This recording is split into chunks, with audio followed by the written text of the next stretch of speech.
So we'll begin this news hour with the spillover of Syria's war into neighbouring Lebanon. This just a day after Syria's military retook the town of Qusair with help from Hezbollah fighters. Syrian rebels are suspected of firing rockets that landed in the Baalbek region controlled by Hezbollah. Opposition rebels from Syria also crossed into Lebanon to attack Hezbollah. Fighting was reported in the same area.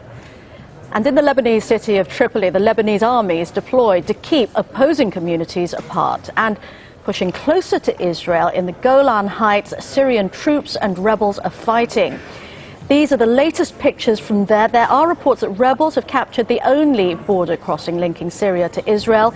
The United Nations usually mans the crossing, but it's not clear who's in control now. Rula Amir joins us now from Beirut. What's the latest word from the Golan Heights, Rula? As you said, Veronica, it's confusion. There are fierce battles going on around that border crossing between the government forces and the rebels. The UN peacekeepers have pulled out from that area. They are in a safe area now, so they're not in a place to verify exactly what's going on. The Israelis are watching from their own side of the border, but they haven't been saying much lately.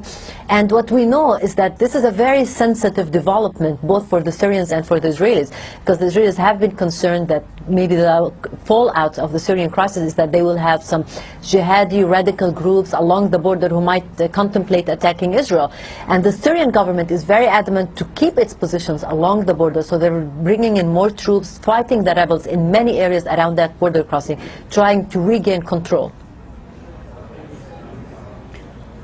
Yes, in the last few minutes, I've just seen reports that the Israeli military is confirming that the Syrian military is using tanks to push the rebels out. It looks like that is really heating up.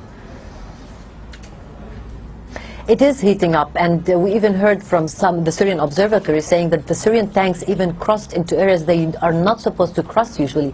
It's like a no-man's zone around that, along the line between Israel and Syria. So it seems the Syrians are very determined to regain control. It's a battle that is very important for both sides.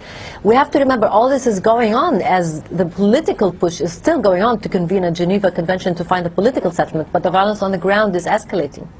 Thanks very much indeed, Rula Amir.